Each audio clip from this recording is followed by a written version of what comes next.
Kalau kita melihat kepada orang, pakaiannya bukan mungkin tidak nampak pakaian orang-orang tasawuf, tetapi perintah Allah didahulukan, perintah Rasulnya didahulukan, kehendaknya ikut kepada Allah dan Rasulnya, hatta pakai tie, dia tasawuf. Hatta pakai coach, dia tasawuf. Apa sebabnya? Sebabnya tasawuf itu amal, bukan hanya labelity pada pakaian atau pada tasbih atau pada tongkat ataupun apapun juga. Sallallahu ala Muhammad, sallallahu ala Muhammad, sallallahu ala Muhammad, sallallahu ala Muhammad. Bismillahirrahmanirrahim. Kitab Mahati Tasawuf Simat Ahli, Kitab Mahati Tasawuf Simat Ahli, karangan Al-Allamah Al-Habib Umar bin Muhammad bin Salim bin Hafiz. Qala al-musannif Al-Allamah Al-Habib Umar bin Muhammad bin Salim bin Hafiz wa nafa'ana bihi wa bi'ulumi fid darain amin. Muka surat 80, Rasulullah sallallahu alaihi wasallam bersabda, "Thalatun man kunna fihi wajada halawatal iman, ay yakuna Allah wa rasuluhu ahabba ilaihi mimma siwahuma, wa ay yuhibbal mar'a la yuhibbuhu illa Allah wa illa lillah wa ay yakraha ay ya'uda fil kufri ba'da an qadahu Allah minhu kama yakrahu ay yuqadhafa fin nar." Ada 3 perkara jika ia terdapat dalam diri seseorang, dia akan menikmati kemanisan iman, mencintai Allah dan Rasulnya melebihi segalanya, mencintai seseorang semata-mata kerana Allah, dan dia benci untuk kembali kepada kekufuran setelah dia diselamatkan, sebagaimana dia tidak suka untuk dicampakkan ke dalam api. Rasulullah sallallahu alaihi wasallam bersabda, "Man ahabba lillah wa abghadha lillah wa a'ta lillah wa mana'a lillah faqad istakmala al-iman." Sesiapa yang mencintai kerana Allah, membenci kerana Allah, memberi kerana Allah, tidak memberi juga kerana Allah, sesungguhnya telah lengkaplah imannya. Rasulullah sallallahu alaihi wasallam juga bersabda, "Ahibbullaha lima yaghzukum bihi min ni'amihi wa ahibbuni bihubbillah wa ahibbu ahla baiti bihubbi." Cintailah Allah kerana limpahan nikmatnya kepadamu, cintailah aku demi cintamu terhadapnya, dan cintailah ahli keluargaku, yakni ahli bait, demi cintamu terhadapku. Imam Al-Qushairi berkata di dalam kitabnya Ar-Risalah Qushairiyah, tatkala cinta meresap di jiwa, tegukan airnya terasa lazat, tatkala minumannya menjadi makanan, dia tidak mampu berpisah dengannya. Seorang pun jangga telah bermadah, "Ajibatun liman yaqulu dzakartu rabbi fahal ansa fa'adhkuru man nasitu. Syaribatul hubba ka'san ba'da ka'sin fama nafadha syarabu wala rawitu." Sungguh ku hairan kepada mereka, berkata ku berzikir kepadanya, apakah Tuhan pernah dilupa, perlukan masa untuk mengingatnya. Minuman cinta penuh di gelasku, ku teguk gelasku satu persatu, kenyang tiada dalam kamusku, takkan berkurang dahaga jiwaku. Yahya bin Wa'az telah menulis surat kepada Abu Yazid Al-Bustami, sesiapa yang pernah merasai seteguk cinta tidak akan dahaga buat selamanya. Lalu Abu Yazid membalas suratnya, alangkah lemahnya jiwamu, di sini terdapat hamba yang telah menghirup selautan air, namun masih membuka mulutnya meminta ditambah. Lalu dia menambah, cinta seorang hamba terhadap Tuhannya merupakan satu perasaan yang bertapak di hati. Ia tidak mampu diungkap dengan kata-kata. Ia akan mendorong hamba itu terus mengagungkan Allah dan mengutamakan keridhaannya. Jiwanya merintih kerana terlalu merinduinya, hidupnya tidak tenteram tanpanya, dan seluruh kebahagiaannya hanyalah dalam berzikir dan mengingatinya.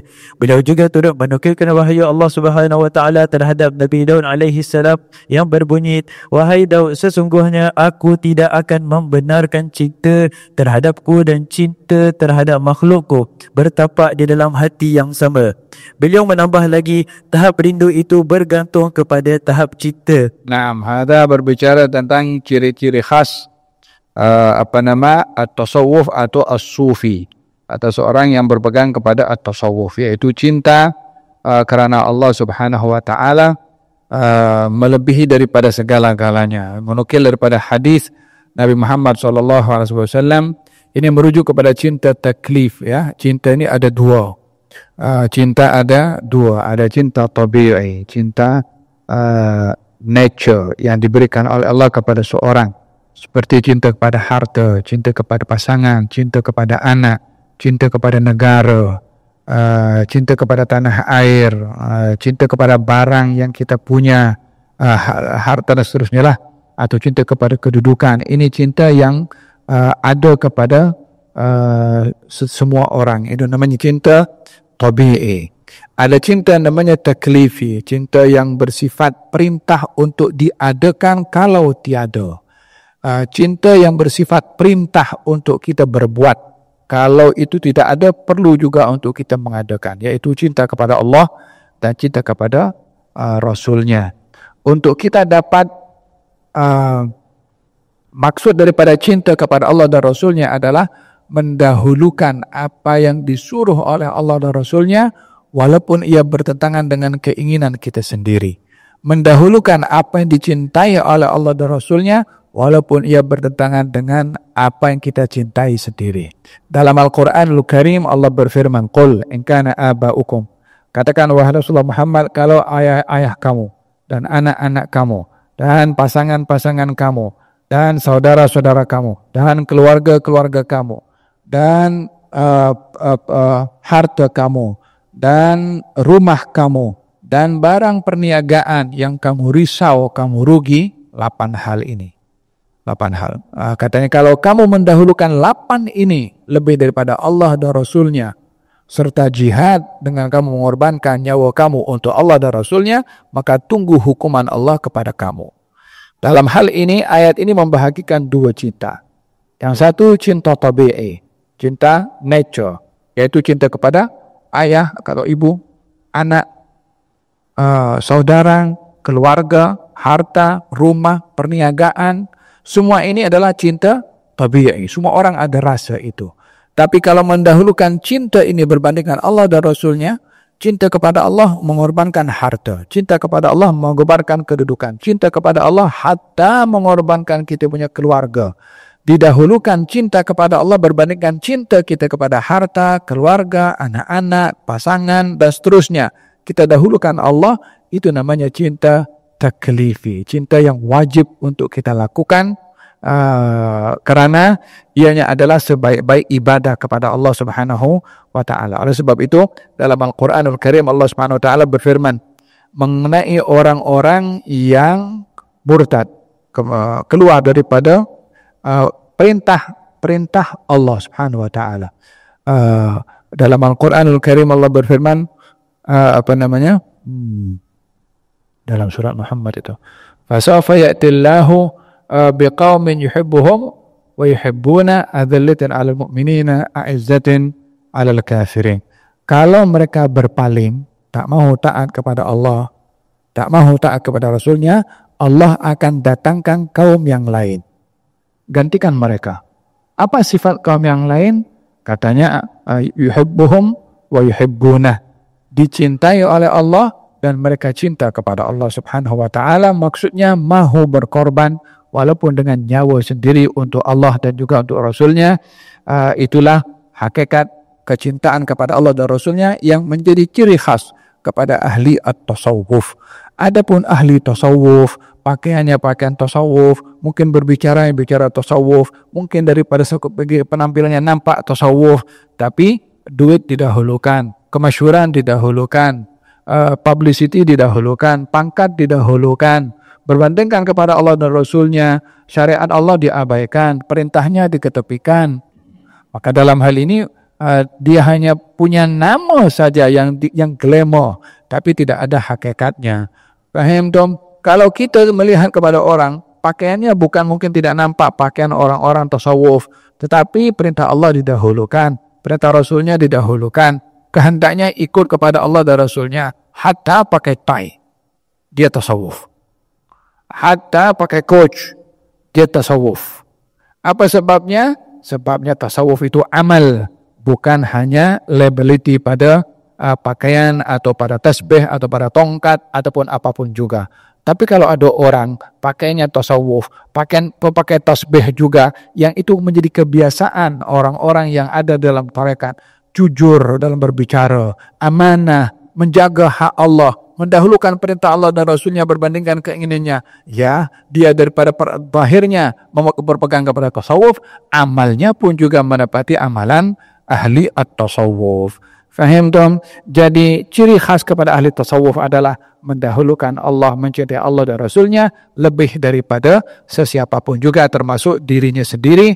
Sebagaimana dalam hadis dinyatakan, 3 perkara seorang akan mendapatkan manisnya iman. Yang pertama adalah Allah dan Rasulnya didahulukan berbandingkan kepada selain daripada Allah dan juga Rasulnya. Kemudian ada jelaskan bagaimana kita mencintai Allah. Katanya cintai Allah dengan kamu mengingati nikmatnya Allah. Allah bagi kita nikmat yang luar biasa. Tapi selalunya orang itu hanya fokus kepada nikmat yang belum ada, belum didapat. Coba sekali-kali kita berfikir, bertafakur tentang nikmat yang kita dapat. Kita malu akan minta kepada Allah apa yang kita tak dapat. Karena terlalu banyak yang diberi oleh Allah Subhanahu wa taala, terlalu besar yang diberi oleh Allah, masih macam kita minta-minta terus kepada Allah Subhanahu wa taala. Coba kalau kita kita punya anak anak murid wala orang datang kepada kita, hari-hari minta dikasih. Dikasih. Tapi yang diingati yang belum dapat saja, terus dia minta. Kita punya tak cukup ke aku bagi kepada dia. Tapi Allah tidak cakap seperti itu. Dia memberi juga. Cuma kita yang perlu sadar betapa banyak nikmat Allah yang diberikan oleh Allah kepada kita, agar supaya kita tetap cinta kepada Allah dengan mengingati nikmatnya yang diberikan kepada kita. Ahibbullah lima ya'udhuku bihi min ni'ami. Cintailah Allah karena dia bagi nikmat kepada kamu. Dan cintailah aku karena cintamu pada Allah, dan cintailah keluarga aku karena cintamu kepada aku. Demikian hakikat hubungan cinta kepada Allah Subhanahu wa taala. Katanya, ajibtu liman yaqul dzakartu rabbi fahal ansa fa'kuru man nasid. Ada orang katanya, saya rasa heran kepada orang yang berkata, saya berzikir kepada Allah, saya sebut nama Allah. Akan katakan kepada dia, bagaimana saya lupa kepadanya sehingga saya perlu berzikir kepadanya? Kalau orang menyebut mungkin lupa karena lupa. Bagaimana dia akan berzikir menyebut sesuatu yang tak pernah hilang daripada ingatannya? Ajibtu liman yaqul dzakartu rabbi fahal ansa fa'adhkur man nasitu. Seakan-akan dia mengingat yang sudah dilupakan. Al-arifin tidak pernah terpisah daripada mengingati Allah Subhanahu wa ta'ala. Zikirnya bukan karena lupa. Syaribtul hubba ka'san ba'da ka'sin. Saya meminum minuman kecintaan, gelas demi gelas, ada terus. Yang memberitahukan rasa cinta ini berkembang dan bertambah dan tak ada penghujung. Semakin dia dibuka oleh Allah untuk mencintainya, semakin terbuka pintu-pintu kecintaan yang amat luar biasa, dan tak pernah puas pun ia untuk merasai minuman cinta. Amin. Semoga kita diberi rasa sikit itu. Jangan sikit banyak saja. Innallaha karim. Allah karim. Allah karim. Fama nafadat asyarabu wala rawitu. Saya tak pernah kenyang daripada meminum minuman cinta. Oleh hal kata Sayyidatuna Rabi'atul Adawiyah, katanya mengatakan dalam bait syairnya, kata walaitaka tahlu wal hayatu mariratun walaitaka tarda wal anamu ghidabu walaita alladhi baini wa bainaka amirun wa baini wa bainal alamin kharabu idza sahha minkal wuddu ya ghayatal muna wa kullu alladhi fawqa turabi turabu. Katanya, andailah hubunganku denganmu ini ya Allah indah dan manis, walaupun hubunganku dengan selainmu pahit dan tak nyaman.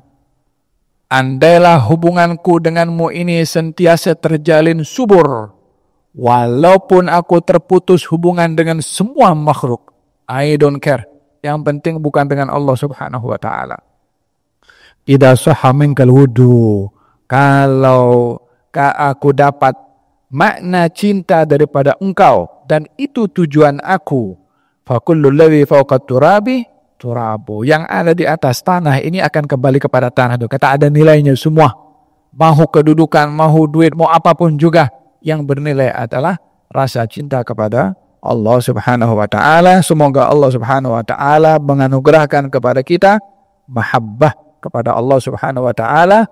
Allahumma inna nas'aluka hubbaka wa hubba man yuhibbuka warzuqna amalan yuqarribuna ila hubbik. Ya Allah, berikanlah kepada kami cinta kepada Engkau dan cinta orang yang cinta kepada Engkau, dan dekat dengan amalan yang boleh meraih cinta daripada Engkau. Kata ba'dul arifin, untuk kita dapat meraih cinta dari Allah ini, mencintai orang-orang yang dicintai oleh Allah. Dan mencari perhatian orang yang dicintai oleh Allah untuk dia cinta kepada kita. Beza orang itu cinta kepada orang saleh dan orang itu dicintai oleh orang saleh. Orang cinta kepada orang saleh itu yang kita minta. Ya Allah, aku mohon cinta kepada Engkau dan cinta orang yang cinta kepada Engkau. Tapi kalau orang dicintai oleh orang saleh, orang itu ada dalam hatinya orang saleh itu, karena orang yang namanya cinta itu kan dalam hati. Kalau orang yang saleh cinta kepada seseorang, beza orang saleh itu sudah dicintai oleh Allah Subhanahu wa taala. Yang ada dalam hatinya orang saleh juga akan mendapatkan serpihan daripada cintanya orang saleh kepada dirinya. Oleh sebab itu bukan hanya kita cinta kepada orang saleh, minta dicintai oleh orang saleh. Innallaha la yahfadhu ar-rajulu salih waladahu wa walada waladihi wad duairat allati haulahu. Allah akan menjaga dengan orang saleh rumahnya, anaknya, dan anak kepada anaknya, serta rumah yang mengelilingi rumahnya orang yang saleh. Allahumma ij'alna minal mahbubin al-muhibbin ya rabbal alamin. Jazallahu anna sayyidana Muhammadan